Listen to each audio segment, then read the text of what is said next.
What's going on, people? How you doing? TK coming at you, and I really feel like I'm wasting my time, my energy, and my breath by making these videos, but the fact that no one listens or pays attention or even wants to hear the truth, I still talk about the incidents that are common within our society today that people just don't pay attention to. I mean, there's a lot of writing on the wall. There's a lot of serious situations taking place right now within the economy that people just don't really give a fuck about.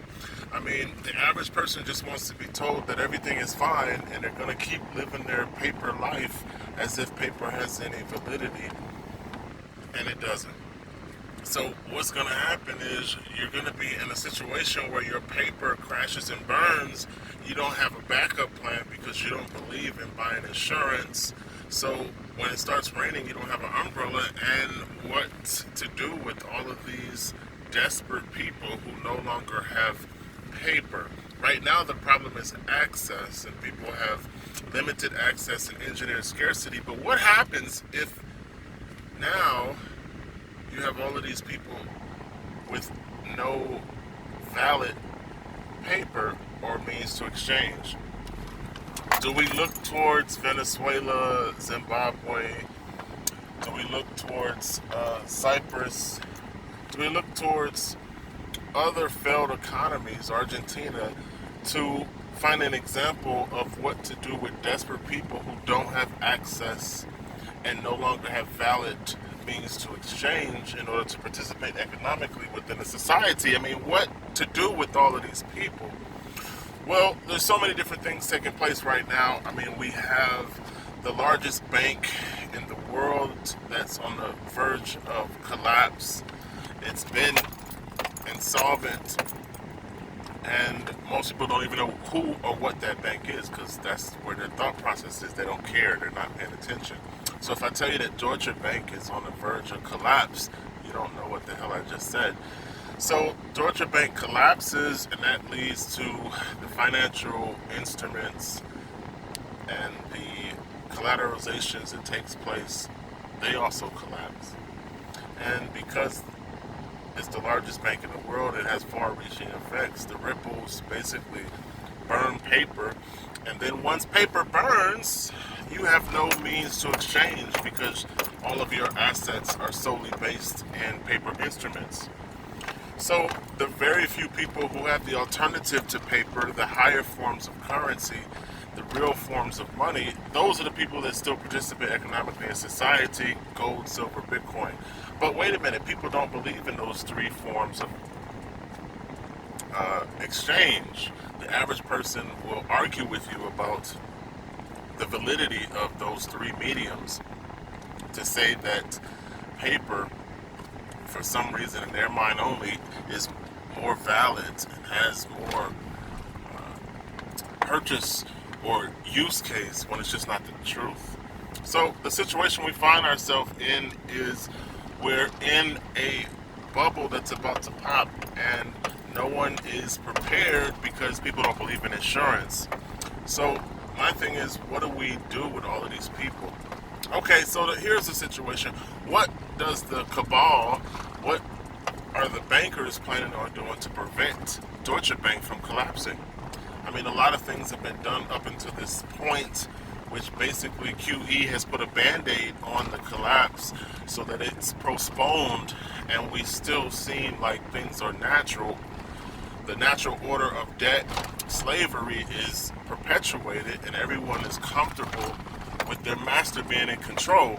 But when and if that band-aid should rupture, what can be done to prevent? What's the new trick up the banker's sleeve to prevent Deutsche collapse? Rehypothecation, QE. I mean, what trick? Lower interest rates, negative interest rates, austerity measures. What's the new trick to prevent the Deutsche Bank collapse? So everything that's taking place right now can be triggered. The financial or global reset will be triggered, and the mechanisms that you need to look out for is the agreement with the Middle East to basically enter a financial arrangement with China. So when China makes a deal with the Middle East and comes up with some sort of new monetary policy, then that's something you should look out for as a trigger. And then normally the cabal, the bankers, what they do is create a distraction so that you're not paying attention. Sleight of hand is the oldest trick in the book. Look left while I snatch right. So I'm sure there will be some sort of distractionary false flag to gain everybody's attention so that they're not paying attention to the imminent bubble burst that is the global debt reset headed right around the corner. Now, some people say we could make it through 2018 and the beginning of 2019. Some people suggest that right around the corner, as early as August, that we're in a situation where the Band-Aid cannot hold.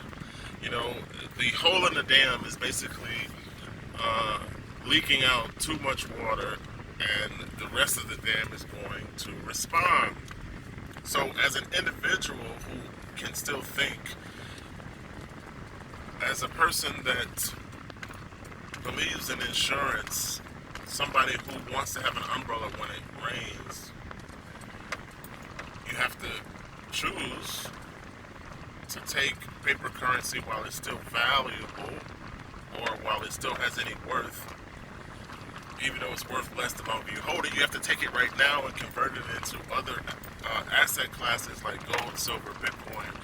And then you have to use that as a hedge against inflation so that you have an anchor when the global debt reset happens, which nobody believes is going to happen. So it's a catch-22 because the popular thinking is that gold, silver, and Bitcoin is a waste of your time, and the propagated belief is that paper has any value or has an intrinsic base when it doesn't.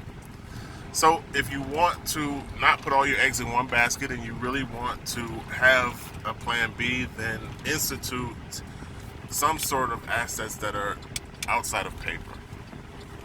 This is my take, and people usually take 3 views and keep scrolling. So for the one person that might listen to this video, take the financial responsibility of your family and your future by acquiring as much gold, silver, Bitcoin as you can before the financial reset, because whether or not you pay attention to the derivative market or to Deutsche Bank or to the triggers that will basically initiate or act as a catalyst to the system collapsing,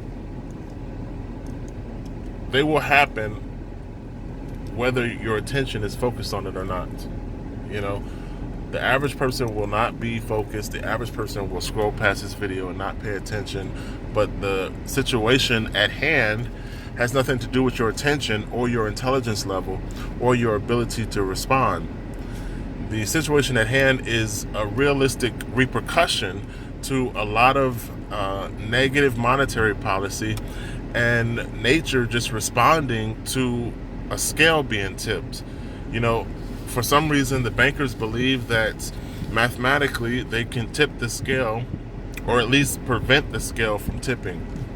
And I think nature's going to have the last laugh, because every time man goes against nature, they lose, and they realize that the forces behind nature are stronger than the arrogance behind man. So do yourself a favor, do your family a favor, and get an umbrella, because it's about to rain.